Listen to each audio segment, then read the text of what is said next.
The Marconi B7540 series of pulsed klystron transmitters are replacing the Pi equipment under the ITV re-engineering project. This videotape shows how the transmitter is set up and realigned after changing the klystron tube. Tubes manufactured by EEV, Valvo and Varian are used. Klystrons which do not fail catastrophically may degrade gradually due to lack of emission. The resulting reduction in beam current can be restored by alterations to the mod anode voltage. If the current can be restored to its original value, the corrector circuits do not need to be reset. Another failure mechanism is a lowering of the Q factor of the first cavity due to deposits on the drift tube ceramics. The lower Q factor will reduce the overall gain and alter the frequency response. As the Q factor cannot be restored, the tube will need to be realigned or replaced. If realignment is necessary, the reduced gain will require the resetting of the drive power, the AGC, and some slight adjustments of the corrector circuits.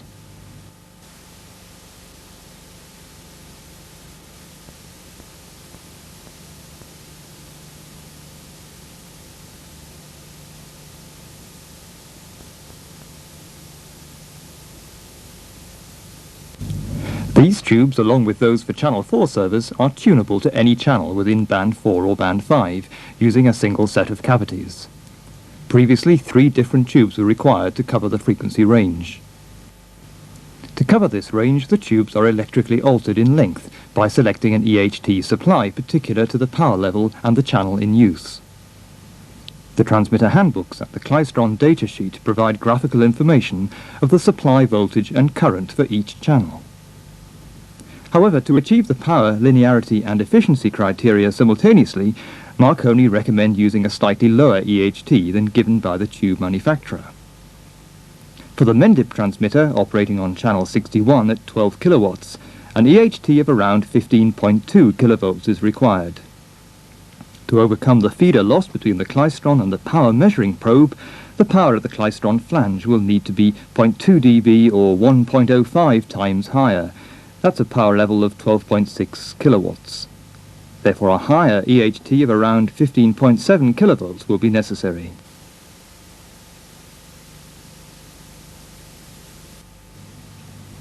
The EHT voltage is adjusted by means of the links on the side of the EHT transformer. However, when replacing a tube in an existing transmitter, set the currents to the same values as used on installation. The EHT voltage should not need to be adjusted. If this is done, the klystron's nonlinear characteristics should be the same and the pre-correction will need little adjustment. In a pulsed klystron system, the collector current takes up 2 values. The first is a value needed to support the picture information. Let's call that I black. The second is a value needed to support the sync pulse. We'll call that I sync. These values can either be calculated or found from the graphs in the handbook.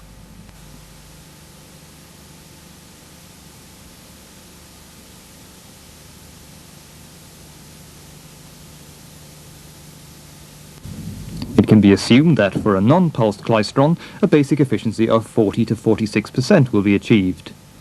From this, the current needed to support the RF power during the sync pulse period can be calculated. The efficiency is channel and power level dependent and can be found from the klystron datasheet. For this current to flow in the tube, the mod anode must be set accordingly. The value of mod anode voltage can be found from the graphs. However, before we can set this current, the sound klystron current must be set to 0, as the transformer ratings may not always allow simultaneous operation of both klystrons when the vision klystron is operating continuously in the non-pulsed mode. The sound klystron can be biased off by setting the sound mod anode tap to cathode potential. Having determined the EHT voltage and sync current, the black level current can be calculated by assuming that when the transmitter goes into service, an overall efficiency of 1.5 times the basic efficiency should be achieved.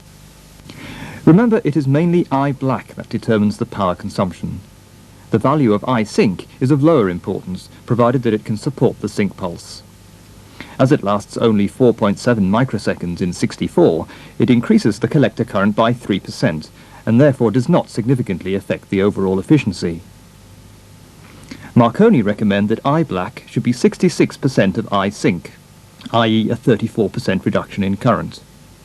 This reduction is achieved by biasing applied to the focus or BCD electrode. From the BCD electrode characteristics, we find that a 34% reduction from 1.8 amps to 1.2 amps requires a bias of between 400 and 600 volts.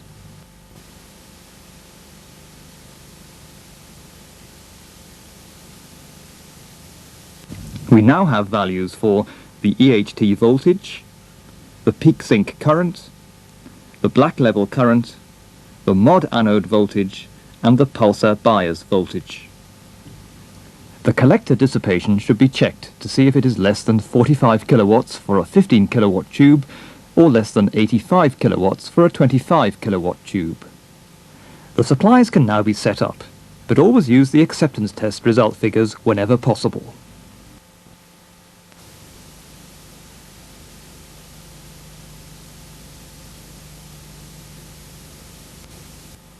Before the EHT is applied to the tube, it's necessary to center the AGC loops, preset the pulsar, and set the filament voltage.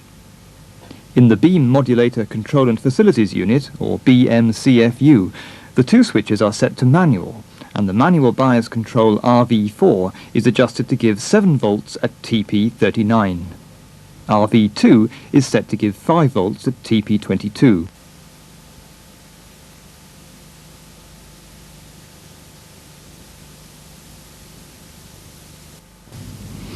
In the HV supply cubicle, the sound klystron is biased off by exchanging the tapped resistor with the one at the end of the chain, such that the tap is near cathode potential.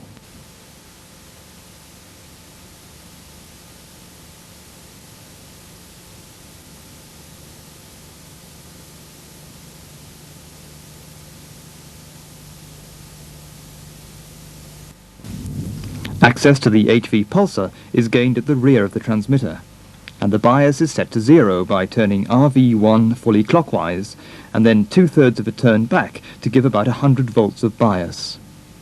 Before the pulsar door is secured, the transmitter may be run up to filaments, and the voltage set by using the control located on the filament power supply below the pulsar.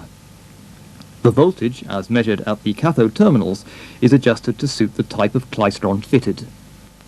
For some klystrons this is 5.5 volts for the first 1,000 hours, and then 4.5 to 5.4 volts as per the graph thereafter. For other klystrons the voltage is 5.0 volts. It's best to check the latest SO&M statement on this. In this transmitter, black heat facilities are not provided. In order to check the ion current, the pulsar door must be closed to allow the EHT earthing switch to be opened. Otherwise, the ion supply is shorted and the meter reads over scale. If the ion current is high, the EHT must not be applied, but the transmitter must be run on filaments only, until such time as the current reduces to less than 10 microamps. Due to the high output resistance of the ion supply, this will be when the front panel meter normally reads greater than 3 kilovolts.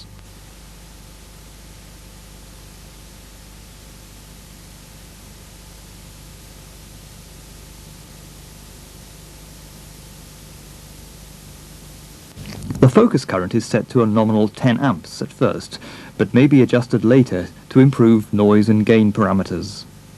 Use the control located on the meter panel above the klystron cube.